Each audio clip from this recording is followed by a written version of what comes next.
नमस्कार प्यारे विद्यार्थियों, हम लोग ज्योमेट्री के कुछ प्रीवियस टेस्ट क्वेश्चन पर डिस्कस करेंगे। तो चलते हैं, शुरुआत करते हैं। 61 नंबर क्वेश्चन देखो जरा क्या कहता है ये। जब किसी वृत्त की जीवा AB और CD को बढ़ाया जाता है तो वृत्त के बाहर P पॉइंट मिलता है।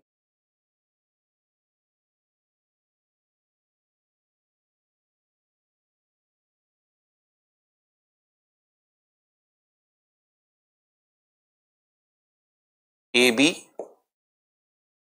और CD को बढ़ाया जाता है तो कहाँ मिलते हैं? P पॉइंट पर मिलते हैं। PB 8 है, PB 8 सेंटीमीटर, पूरा 8 है। AB 12 है, AB कितना है? ये पूरा का पूरा 12 है, ये 12 है। P से जो दूरी, P से किसकी दूरी है? वृत्त के केंद्र से P की दूरी, वृत्त के केंद्र से P की दूरी। एक मिनट रुको जरा, इंग्लिश में क्या लिखा हुआ देखो जरा। And the distance of P from the centre of the circle is 18, है ना? 18 है। एक बार गलत कर दिया अपन ने। यहाँ देखो वृत्त की जीवा है, व्यास CD है, डायमीटर CD है, डायमीटर CD है भाई, डायमीटर CD है। मैं वही सोच रहा था, यहाँ तो दिक्कत हो जाएगी फिर। तो ये पूरा का पूरा 18 सेंटीमीटर है, ये पूरा 18 सेंटीमीटर है ना। ये C है, ध्यान रखना, ये C पॉइंट है, C नहीं है, D है, D पॉइंट। इसको मैंने R कह दिया, ठीक है, क्लियर है। ये क्वेश्चन किस दिशा में चला गया? सिकेंट और टेंजेंट का। एक तो देखो जरा, सिकेंट का तो कैसे होगा, टेंजेंट तो कैसे हुआ? इसका मतलब ये नॉर्मल वही प्रॉपर्टी हो गई, याद करो जरा, ये वाली कि PABCD है तो PA into PB is equal to PC into PD, वो वाली प्रॉपर्टी अप्लाई हो रही है यहाँ पे। तो देखो जरा, 8 इंटू 12, 12 20 इज इक्वल टू, यहां से आप अगर देखोगे PD इंटू PC होता है तो क्या होगा? 18 प्लस R और फिर 18 माइनस R, तो कितना हो गया? 20, 160 हो जाएगा, इज इक्वल टू कितना हो जाएगा? क्योंकि ये भी R ही है ना, ये भी R है और ये भी R है, तो 144 माइनस R स्क्वायर, तो R स्क्वायर इधर कर दो, कितना बचेगा? 36 नहीं, वैल्यू 18 वाट है, 18, अच्छा 324 होगा यार, 324 होगा ना, ठीक है। 184, 164,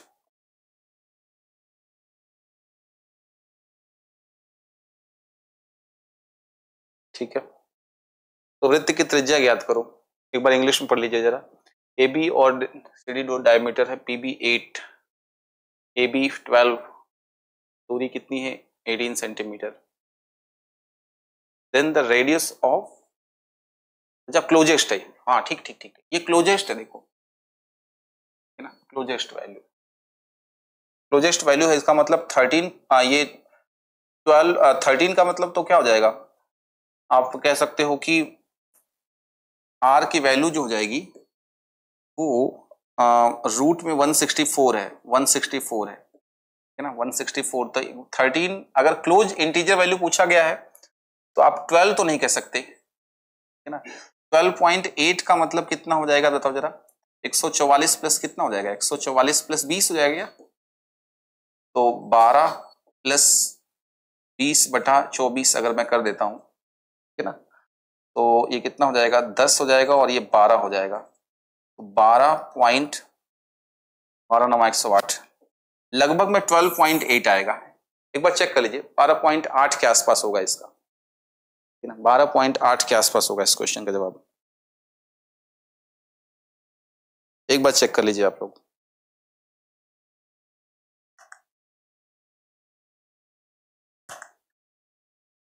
ट्वेल्व पॉइंट 8 के आसपास इस क्वेश्चन का आंसर होगा, क्योंकि क्लोजेस्ट टू, आप वैसे ही कह सकते हो ना, क्लोज टू अगर देखोगे तो 13 से तो कम ही होगा, 13 से थोड़ा कम, 13 से कम, 13 से कम, क्योंकि 169 एक ही ऑप्शन है, बाकी मैंने इस क्वेश्चन को इस तरीके से सॉल्व करके भी दिखा दिया। ये सॉल्यूशन का मेथड है कि अगर रूट में या ऐसी कोई वैल्यू है जिसका परफेक्ट स्क्वायर नंबर नहीं है तो उसको सॉल्व करने का ये पैटर्न है, आगे चल के आपको बता दिया जाएगा।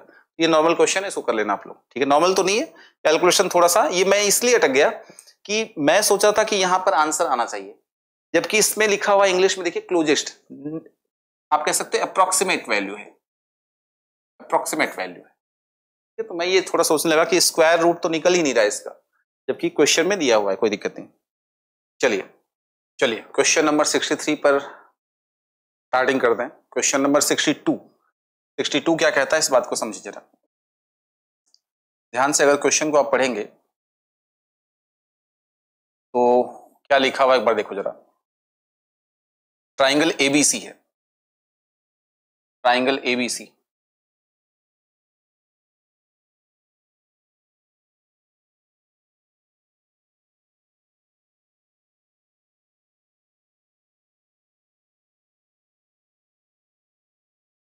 इस तरीके से अपन ले लेते हैं, ठीक है ना। इसको थोड़ा सा ऑब्जर्व कर लेना। ये है, ये कह रहा है कि एबीसी, ये ए जो है 135 डिग्री है, 135 डिग्री है, क्लियर है। ये ए हो गया, सी ये रहा, ये कितना हो गया 5√2 हो गया, 5√2 हो गया। ए बी 7 है, A B C, A B 7 है, क्लियर है। अच्छा, मैंने ये एक्स्ट्रा एक्सटेंशन इसलिए दिया है ताकि क्वेश्चन को हम आसानी से सॉल्व कर सकें। इस क्वेश्चन को सॉल्व करने के दो मेथड हैं। आप चाहें, आपको हिंट में दे देता हूं कि आप जब भी क्वेश्चन को सॉल्व करें तो पहला मेथड ये होता है, दिमाग में क्लिक करता है कि आप कोसाइन फॉर्मूला यूज कर लें। कोसाइन फॉर्मूला आपको मैंने बहुत अच्छे से बता रखा है। कोसाइन फॉर्मूला क्या होता है मैं थोड़ा सा आइडिया दे देता हूं। जैसे मान लीजिए ये अल्फा है, ये ए है, ये बी है और ये सी है, तो आप कह सकते हैं कॉस अल्फा जो होता है वो A square plus B square minus C square upon 2ab होता है। कॉस अल्फा का फॉर्मूला ये होता है, ठीक है, इस बात को समझना है। तो आप इस फॉर्मूले का भी इस्तेमाल करके क्वेश्चन को सॉल्व कर सकते हैं। फिलहाल के लिए मैं इस कॉन्सेप्ट का इस्तेमाल ना करके मैं डायरेक्ट आपको बता रहा हूं, इसलिए मैंने एक्स्ट्रा यहां पे किया है। अब एक काम करते हैं, ये 90 डिग्री हो जाएगा, इन दोनों का सम 135 है, तो ये कितना हो जाएगा 45 हो जाएगा, ये भी कितना होगा 45 हो जाएगा, क्लियर है। अब इससे फायदा क्या होगा इस बात को समझना जरा। अगर ये 90 के सामने 5√2 है तो ये भी 5 होगा और ये भी कितना होगा 5 होगा। तो आप ध्यान से देखें कि ये 5 यूनिट हो गया, ये 12 यूनिट हो गया, तो इसको कितना होना पड़ेगा 13 यूनिट होना पड़ेगा, 13 यूनिट होना पड़ेगा, इसको 13 यूनिट होना पड़ेगा, क्लियर है। अब ई और एफ जो है ना इसके मिड पॉइंट है, इसके मिड पॉइंट है। आपको पता है कि अगर इसका मिड पॉइंट यहां पे कोई होगा, बात को समझिए जरा, यहां पर कोई मिड पॉइंट इसका होगा, यहां से कोई मिड पॉइंट इस तरीके से मिलाया जाएगा अगर, तो इसकी लेंथ क्या होगी, इसकी लेंथ क्या होगी 13/2 होगी। इसका मतलब कितना होगा 6.5। क्या ये बात समझ में आ रही है सबको? क्योंकि हमें ये बताया गया है कि मिड पॉइंट थ्योरम ये कहती है कि अगर कोई ट्राइंगल है इस तरीके से, इसके पैरेलल या मिड पॉइंट इस तरीके से दिया हुआ हो, ये 10 है तो ये 5 होगा। तो अगर ये 13 है और ये मिड पॉइंट को ज्वाइन करने पर ये दो पॉइंट ई और एफ है मान लो, तो इसकी लेंथ जो होगी वो क्या होगी 13 का हाफ होगा, 13 का हाफ होगा यानी 6.5 सेंटीमीटर हो जाएगा। तो क्या क्लैरिटी मिली आप लोगों को, समझ में आया सबको? आगे बढ़ते हैं। देखिए क्वेश्चन क्या कह रहा है कि ए बी और ए सी स्पर्श रेखाएं हैं, टेंजेंट है, टेंजेंट है, ठीक है।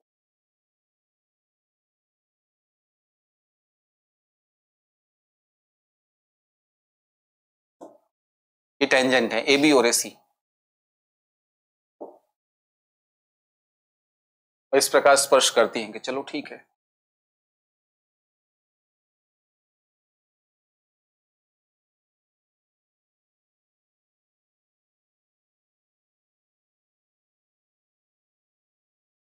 ओ, ये A B, A C, B और सी पर स्पर्श कर रहे हैं, बी ए सी, बी ए सी, बी ए सी, ये कितना डिग्री है 118 है, 118 है। आपको पता है इन दोनों का सम कितना होना चाहिए, ओसीबी पूछा ना, ओसीबी, अच्छा ओसीबी पूछा है, तो आपको पता है ये वाला अगर 2 थीटा है तो ये कितना होता है, थीटा होता है, यानी इसका हाफ, ये वाला एंगल जो होगा 118/2 दैट इज 59, ये आंसर हो जाएगा। ठीक है, नोट डाउन कीजिए, आगे बढ़ेंगे। चलिए, एक इक्विलेटरल ट्राइंगल है जिसमें सेंट्रॉइड दिया हुआ है, AB 27 सेंटीमीटर है, तो कोई दिक्कत वाली बात नहीं है। यहां पर AO की लेंथ पूछी गई है ना, AB यानी साइड है, तो साइड को हमने रेशियो में कन्वर्ट कर रखा है कि अगर साइड दे रखा है कितना AB, यानी 2√3 की वैल्यू जितनी है वो कितनी है, 27 है। तो AO की लेंथ अगर पूछे, अगर डायग्राम में बना दूं, यहां पर ये A है, ये B है, ये C है और ये O है, तो ये 2 होता है, ये 1 होता है और ये कितना होता है, 2√3 होता है। इसका मतलब मैं यहां पे इस तरीके से ना लेके मैं सीधा कह दूं कि साइड अगर 2√3 है तो इसकी रियल वैल्यू दे रखी है कितनी, 27, और AO की वैल्यू मतलब 2 यूनिट की वैल्यू चाहिए। √3 से √2 से 2 कैंसिल हो जाएगा, 9√3 इस क्वेश्चन का जवाब हो जाएगा, आंसर A। क्या इस बात को आप समझ पा रहे हैं? एक बार नोट डाउन कर लीजिए, √3 से मल्टीप्लाई और √3 से डिवाइड करेंगे तो 9√3 हो जाएगा। नोट डाउन कर लीजिए आप लोग।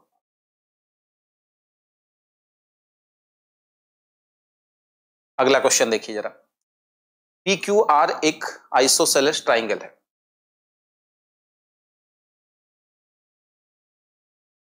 PQR एक आइसोसेलेस ट्राइंगल है। आइसोसेलेस ट्राइंगल में आपको पता है कि 90 डिग्री होगा तो ये बाइसेक्टर भी करेगा। PQR ये दोनों इक्वल हैं। PQ और PR कितना है, 25, ये भी 25 है। PS 7 है, PS कौन सा, PS 7 है, तो आपको पता है 7, 24, 25, ये 24 हो जाएगा, ये भी कितना होगा, 24 हो जाएगा। तो पूछा गया है QR की लेंथ क्या होगी, QR की 48 हो जाएगी, 24 + 24 48। नोट डाउन कर लीजिए, आगे बढ़ेंगे।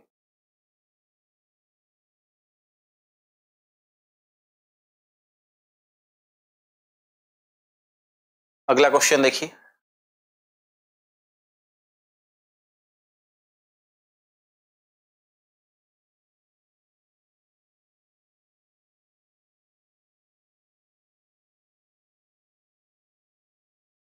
स्पर्श रेखाएं हमने ड्रॉ कर ली, 2 टेंजेंट ड्रॉ किया हमने।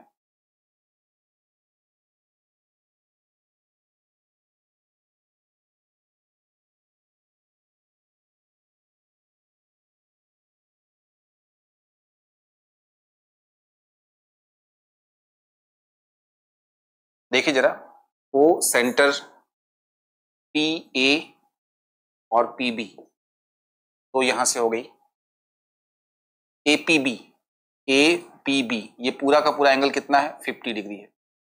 तो OAB पूछा गया, आपको पता है ये हाफ होगा इसका, 25 डिग्री,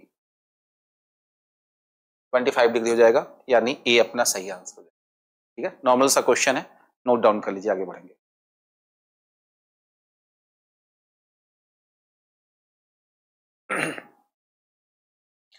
देखिए ध्यान से, 2 सर्किल हैं, एक दूसरे को इंटरनली टच कर रहे हैं, इंटरनली टच कर रहे हैं।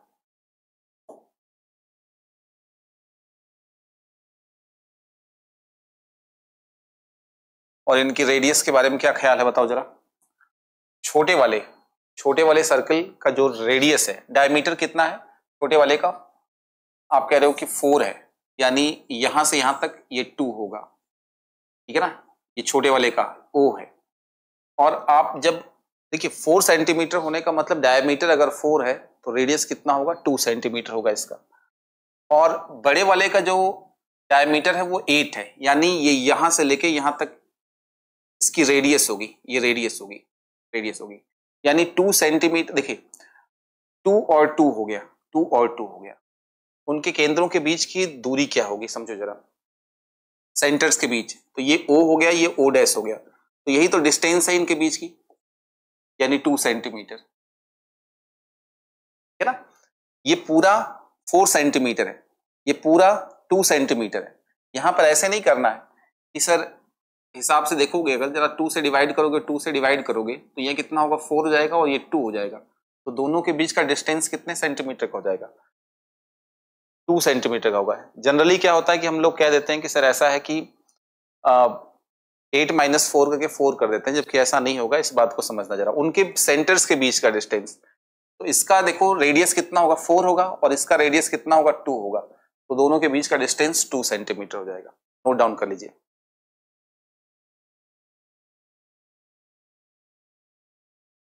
आगे बढ़ते हैं। दो भुजाओं की लंबाई दे रखी है, ए और बी दोनों का प्रोडक्ट दे रखा है। तो ए इंटू बी कितना हो जाएगा, 24 है। तो कौन कौन से लॉजिक हो सकते हैं, 1 इंटू 24, 2 इंटू 12, 3 इंटू 8, बस, क्योंकि आगे तो रिपीट हो जाएगा। आपको पता है कि जो छोटी वैल्यू होती है उसको डबल करके एक माइनस कर देते हैं। तो 2 into 1 - 1 that is 1 triangle, 2 into 2 - 1 that is 3 triangle, 2 into 3 - 1 that is 5 triangle, है ना। 2 इंटू 3 - 1, ठीक है। तो कितने हो गए बताओ जरा, ए इंटू बी की का प्रोडक्ट जो है वो कितना है, ठीक है ना। 2 इंटू 1, 2 इंटू 2, 4 में से गया 3, 6 में से गया 5। ऐसे त्रिभुजों की संभावित संख्या क्या होगी, इस बात को पूछा गया, ठीक है ना। और कोई है क्या बताओ जरा, 4 इंटू 6 भी तो है, 4 इंटू 6 भी है। तो 4 इंटू 2 - 1 दैट इज 7। तो टोटल ट्राइंगल कितने हो गए, 7, 5, 12 और 4, 16। टोटल 16 ट्राइंगल हो गए, 16 ट्राइंगल हो गए। जवाब नोट डाउन कर लीजिए।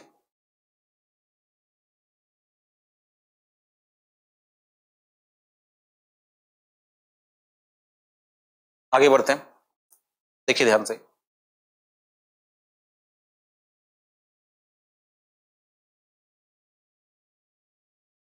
ट्राइंगल एबीसी है, ट्राइंगल एबीसी,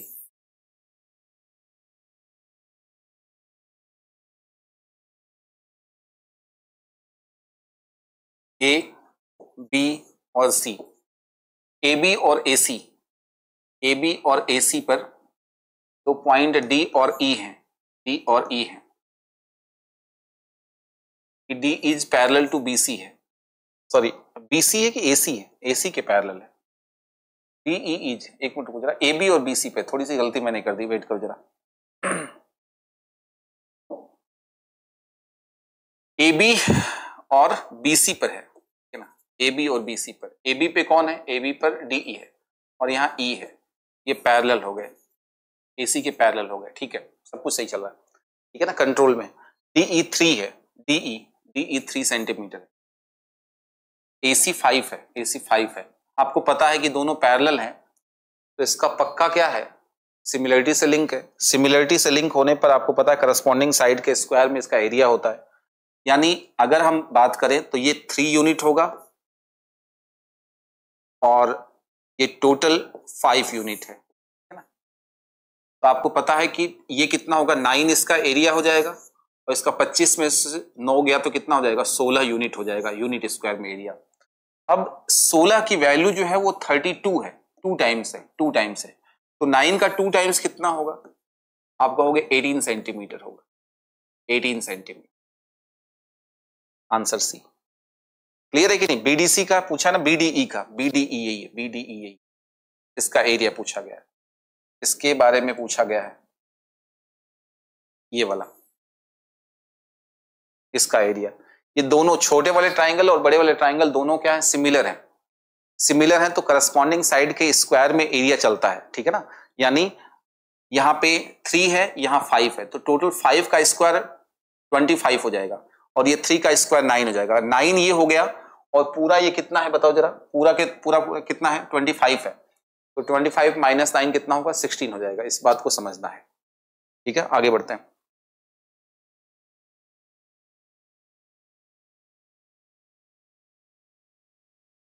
क्वेश्चन को पढ़िए जरा एक बार, पढ़ के सॉल्व कीजिए। ओ सेंटर है,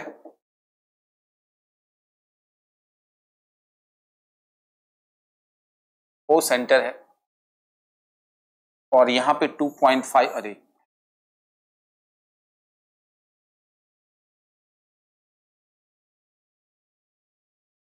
2.5 ये है। दो टेंजेंट इस तरीके से ड्रॉ की गई हैं।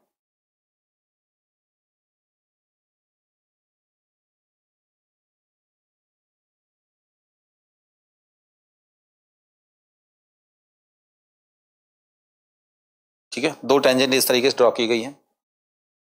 ये ओ सेंटर है, ये कितना हो गया 2.5 है, 2.5 है ना, कितना है देखो एक बार जरा चेक करो, ठीक है ना। रेडियस कितना है 6.5 है। तो केंद्र से पी की दूरी पूछी गई है, सेंटर से पी का डिस्टेंस।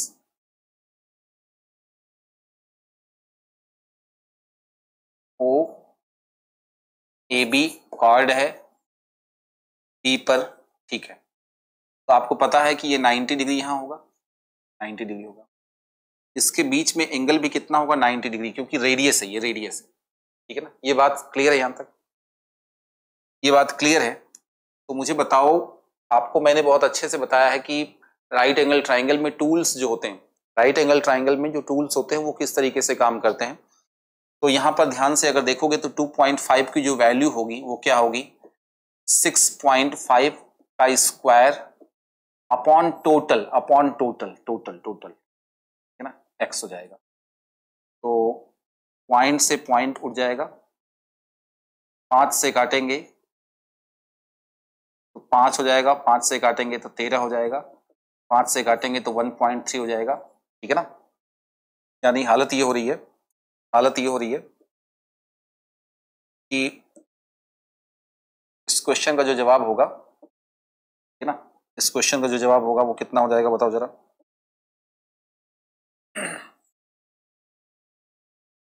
इस क्वेश्चन का जो जवाब होगा वो कितना हो जाएगा, 16.9 सेंटीमीटर। क्लियर है, समझ में आ गया सबको। राइट एंगल ट्राइंगल में टूल्स बताए गए, ऐसे सदमे में बताओ आप लोग।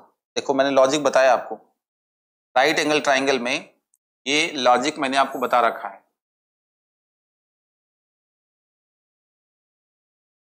ये 90 डिग्री है, ये भी 90 डिग्री है, ये ए है, ये बी है, और ये टोटल सी है। तो ये वाली लेंथ जो होती थी, कौन सी, ये वाली, ये लेंथ जो होती थी इसको हम क्या बोलते थे, इसकी लेंथ क्या होती थी, ए स्क्वायर अपॉन टोटल। ये क्या होता था, ये वाली लेंथ कितनी होती थी, ये वाली लेंथ कितनी होती थी, आप कहते थे B square upon total, B square upon total. जो इसके टच में है वो स्क्वायर अपॉन टोटल, ठीक है ना। तो एग्जैक्टली यही तो लॉजिक अप्लाई किया गया है। यहां क्या है, एक तरफ 6.5 है, देखिए राइट एंगल ट्राइंगल ये दिखाई दे रहा है आपको, राइट एंगल ट्राइंगल दिखाई दे रहा है आपको। तो मुझे बताओ कि ये वाली वैल्यू क्या होगी, 6.5 का स्क्वायर अपॉन टोटल। तो मैंने वही तो लिखा है 6.5 का स्क्वायर अपॉन टोटल। टोटल क्या है, एक्स मैंने मान लिया, ये टोटल यहां से लेके यहां तक मैंने एज्यूम कर लिया कि ये एक्स है। सिंपल सी बात है, क्लियर है कि नहीं। आगे बढ़ूं, अगला क्वेश्चन देखो जरा, क्वेश्चन को देखिए जरा क्या है, क्वेश्चन को नोट डाउन कीजिए एक बार जरा, क्या है कहानी। ट्राइंगल एबीसी में, ट्राइंगल एबीसी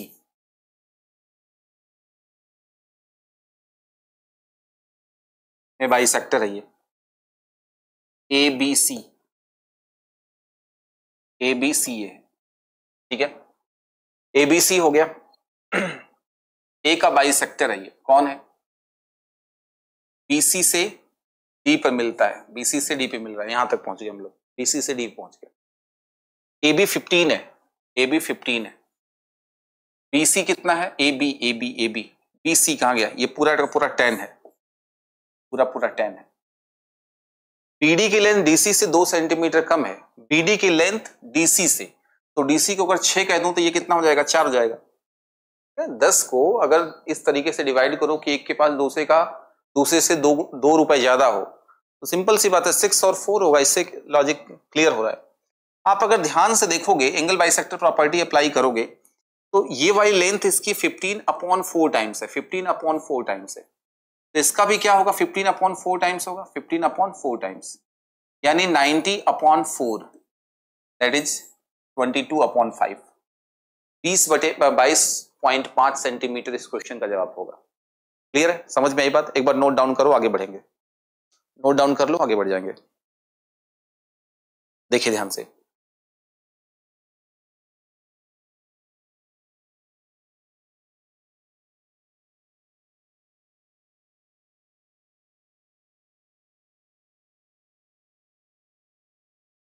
दो कॉर्ड हैं,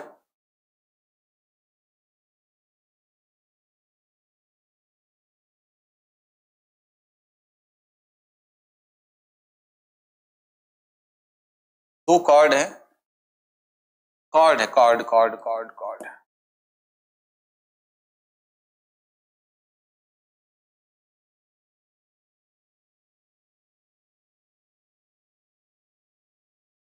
ए बी और सी डी का एक्सटेंशन पी पे मिल रहा है बाहर। ए बी 9 सेंटीमीटर है, ए बी 9 सेंटीमीटर है, ए बी 9 है और पीबी जो है वो 1/3 है, तो ये कितना होगा 1/3 ऑफ ए बी है, तो कितना होगा 3 सेंटीमीटर। क्लियर है, यहां तक कोई दिक्कत? सी डी 5 है, सी डी 5 है, इसकी वैल्यू एक्स कर लेते हैं। तो इसमें आप प्रॉपर्टी आपको पता अच्छे से, इसकी प्रॉपर्टी आपको अच्छे से पता है, क्या करोगे पी डी इंटू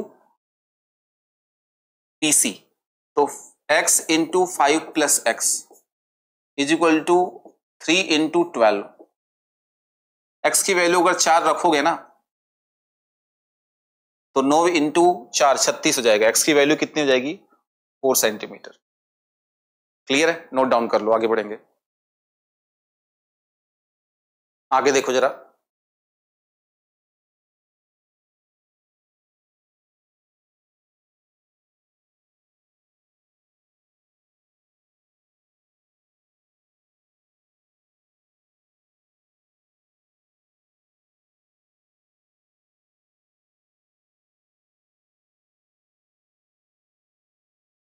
त्रिभुज वृत्त में खींचा जा रहा है, चलो जरा अब क्या कहना चाहता है समझो जरा। A C is equal to B C, A C B C, अपन कहते हैं सी यहां लिख देते हैं, ए सी और बी सी है ना, ये दोनों इक्वल हैं। बी ए सी ये कितना डिग्री है 65 डिग्री है, 65 डिग्री है। अच्छा आगे क्या है कि इसमें आपको एक्सटेंशन भी करना, ध्यान रखना, केवल यहीं तक बात नहीं बनेगी, ठीक है ना, आगे एक्सटेंशन भी करना पड़ेगा। तो इसको थोड़ा सा छोटा कर देते हैं, ये सी हो गया, ये ए और बी, बी ए सी हो गया। दो स्पर्श रेखाएं बी और सी से हम ड्रॉ कर रहे हैं, ठीक है ना, ठीक है ना, समझ रहे हो कि नहीं आप लोग बताओ जरा।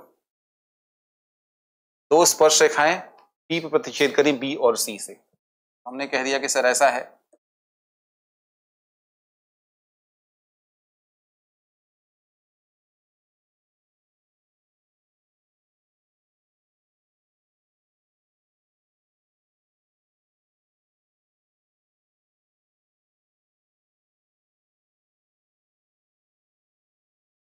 ऐसा है मान लो, ये बी पॉइंट पे यहां प्रतिच्छेद कर रही है, तो ये कितना हो जाएगा पी पे मिल रही है अगर, तो आप मुझे बताओ कि इसमें यहां कितना होगा, आप कहोगे 130 हो जाएगा, ये 130 अगर हो गया तो ये कितना डिग्री होगा 50 डिग्री होगा, है ना, इन दोनों का सम 180 होता है, तो कितना हो जाएगा 50 डिग्री, बीपीसी की वैल्यू, बीपीसी 1 केवल 50 डिग्री हो जाएगा।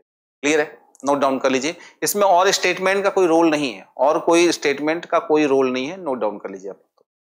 यहाँ इक्वल होने कोई लॉजिक नहीं है, इस इक्वल से कोई मतलब ही नहीं है, ये दोनों इक्वल है, ये वाली साइड और ये वाली साइड इक्वल है, इससे कोई मतलब नहीं है, सिंपल सा है, केवल आपको ध्यान रखना है इस चीज से दो स्पर्श रेखाएं खींची जा रही हैं बीपीसी की वैल्यू, दैट्स इट, इसके अलावा और कोई स्टेटमेंट का कोई रोल नहीं है।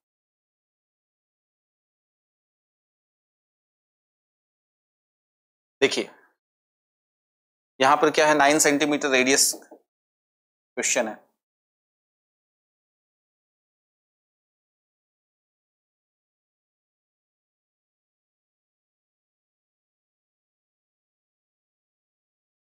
ठीक है, ओ सेंटर है 9 सेंटीमीटर, एम वृत्त के बाहर एक बिंदु है, एम एन स्पर्श रेखा है, ओ एम की लंबाई, ओ एम की लेंथ पूछी गई है, और एम एन की लेंथ कितनी है, 12 है।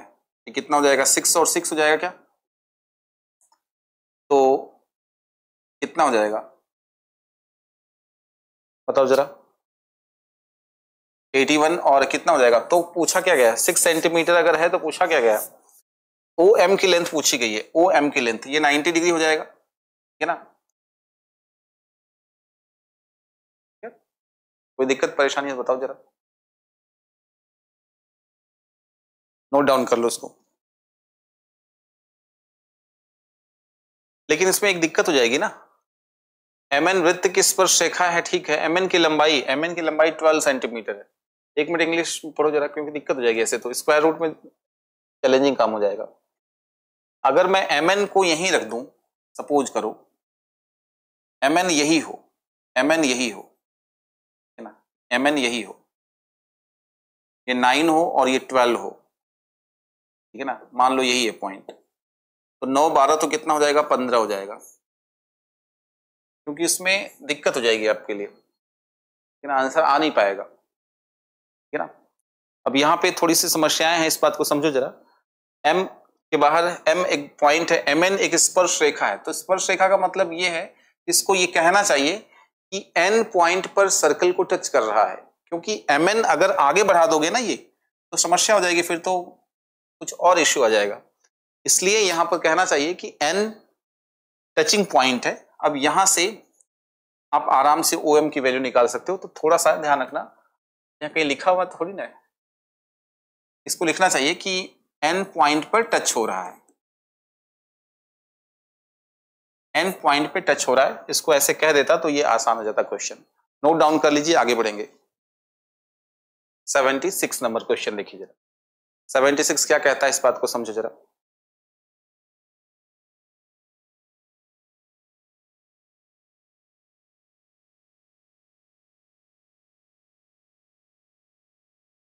दो सर्किल एक दूसरे को टच कर रहे हैं,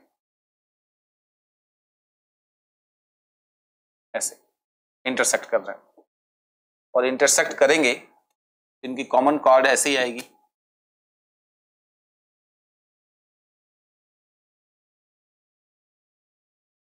ठीक है, ऐसे ही आएगी, ये 90 डिग्री होगा ही होगा, ऐसे में फिक्स डायग्राम होता है।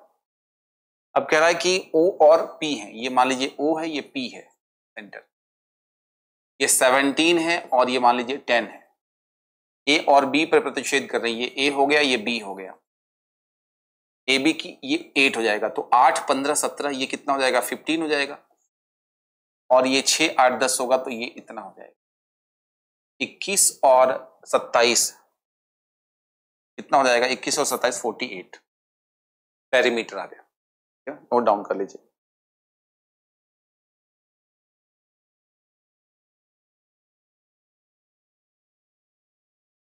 आगे बढ़े, समबाहु त्रिभुज की तीनों भुजाओं का योगफल, आपको पता है कि अगर 2 1 2√3 का रेशियो होता है, तो 6√3 की जो वैल्यू होगी वो कितनी हो जाएगी, 15√3, यानी इसका ये 2.5 टाइम्स है, 2.5 टाइम्स है। आप नहीं समझ पाए मेरी बात, फिर से समझो जरा। इक्विलेटरल ट्राइंगल में क्या होता है, ये 2 यूनिट होता है, ये 1 यूनिट होता है, ये 2√3 है, तो पेरीमीटर अगर साइड अगर 2√3 है, तो तीनों साइड्स का सम क्या होगा, 6√3 होगा। 6√3 की वैल्यू कितनी देखिए, 15√3, मतलब 2.5 टाइम्स है, तो हाइट 3 यूनिट की वैल्यू, 3 का 2.5 यूनिट कितना, 2.5 टाइम्स कितना होगा, 7.5, और यही इस क्वेश्चन का क्या हो जाएगा, जवाब हो जाएगा। सिंपल सा लॉजिक है, इतना सब करने की आवश्यकता नहीं होती इस क्वेश्चन में।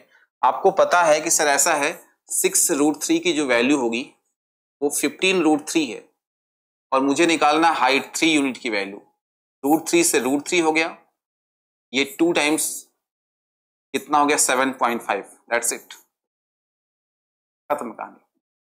रेशियो पे काम कीजिए, कितने फॉर्मूले पे काम करोगे आप लोग, फॉर्मूला तो करना ही है लेकिन लॉजिक भी समझते हुए चलना है। नोट डाउन कर लो, आगे बढ़ेंगे।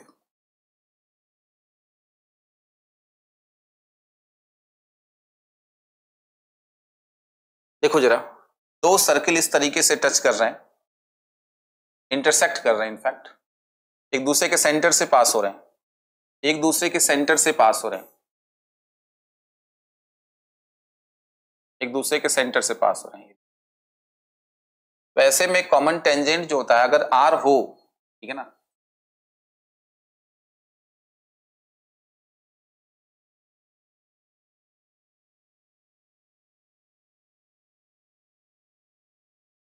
ठीक है, ये आर है, ये भी आर है, ये भी आर है, ये भी आर है, तो इस पूरी क्यू कॉमन टेंजेंट आर की वैल्यू कितनी, अगर मान लो फॉर्मूला बता दूं तो इस कॉमन टेंजेंट की जो लेंथ होती है वो √3r होती है, क्योंकि √3/2 ये इक्विलेटरल ट्राइंगल बन जाता है, √3/2a √3/2r प्लस √3/2r, तो कितना हो जाएगा √3/2 प्लस √3/2 √3 हो जाएगा, √3r हो जाएगा, यानी r की वैल्यू कितनी है 8 है, r की वैल्यू 8 दे रखी है, 8 √3 हो जाएगा इस क्वेश्चन का जवाब, 8 √3 ये आंसर है।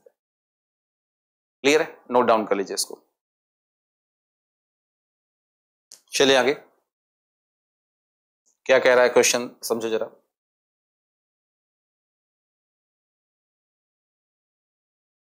ट्राइंगल ABC,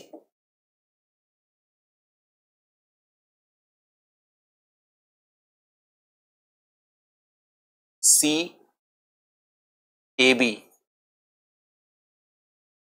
AB 10 है, AB 10 है, CG 8 है, CG, जी कहां से आ गया भाई, जी सेंट्रॉइड है, जी सेंट्रॉइड है, जी सेंट्रॉइड है, ठीक है।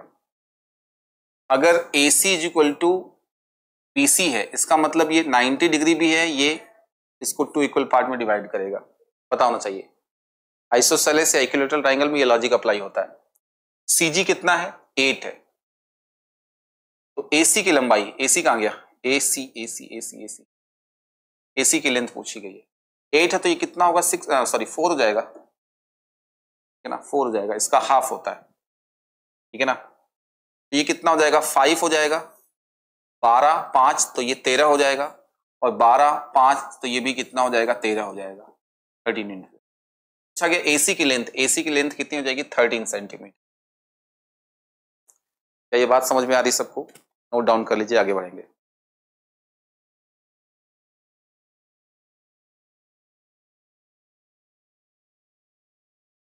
अच्छा क्वेश्चन है ये, ठीक है ना, मैं आपको लॉजिक बता देता हूँ, ठीक है ना, कॉन्सेप्ट बता देता हूँ आपको, ठीक है ना।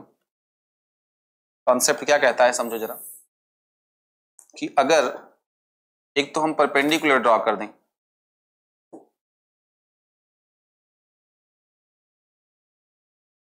एक हम परपेंडिकुलर ड्रॉ कर दें,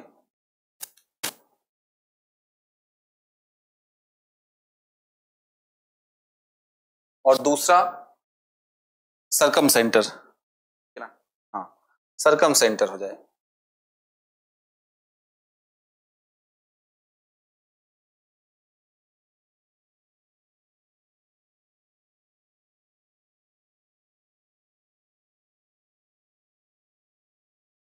दूसरा सरकम सेंटर ऐसे हो जाए, ठीक है ना, ऐसे हो जाए, तो ये अगर अल्फा है और ये अगर बीटा है, तो यहां वाला जो एंगल होता है वो अल्फा माइनस बीटा होता है, मोड में लगा दिया, ठीक है ना, ये लॉजिक है, ये सरकम सेंटर, ये परपेंडिकुलर हो गया, एस का मतलब कितना हो गया सरकम सेंटर,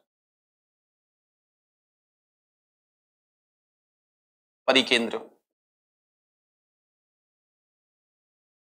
ये लॉजिक है, ठीक है। अगर ये इन सेंटर होता तो याद है आपको क्या करना है, दोनों का डिफरेंस अपॉन 2 होता है, ठीक है ना। अगर I और S दोनों होता तो दोनों का डिफरेंस अपॉन 2 होता, ठीक है ना, ये ध्यान रखना आप। तो यहाँ पे सेम कहानी है, ज्यादा कुछ लिखना नहीं मुझे, मैं सीधा कह देता हूं कि ये 55 और 70 और 55 का डिफरेंस कितना होगा, 70 और 55 का डिफरेंस कितना हो जाएगा, 15 डिग्री कम हो जाएगा, है ना। डायग्राम मैंने ज्यादा बनाया नहीं, क्योंकि मुझे क्या दिखाई दे रहा है मैं बताऊं आपको, एक तो परपेंडिकुलर दिखाई दे रहा है और सर्कल में है, तो मैं बहुत ज्यादा परेशान नहीं होऊंगा, सर्कल में है, सर्कल में है ना। तो एक तो अपना परपेंडिकुलर हो गया, दूसरा सर्कल बाहर बना हुआ है, ऐसी कंडीशन में इन दोनों का डिफरेंस ही अपना आंसर होता है। तो हम क्यों डायग्राम बनाएं बार बार कि ये U और Q के बीच में है, हम डायरेक्ट कह सकते हैं no need of diagram,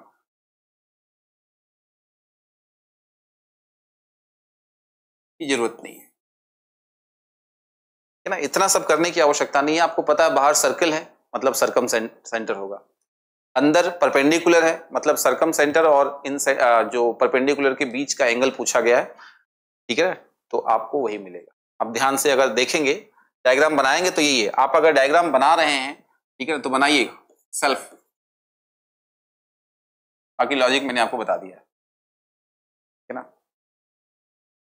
clear है। क्योंकि ऐसे क्वेश्चन में आपने अगर थोड़ा सा प्रैक्टिस कर रखी है तो आपको पता होता है कि मॉक टेस्ट में हम जब क्वेश्चन देखते हैं तो पूरा डायग्राम बनाने बैठ गए तो थोड़ा सा इश्यू हो जाता है। आपको पता हो, क्वेश्चन देखते ही आपको आइडिया मिल जाता है कि इसमें क्या पूछ सकता है संभावित, तो उसी पे काम कर सकते हैं हम लोग, ठीक है, नोट डाउन कर लीजिए।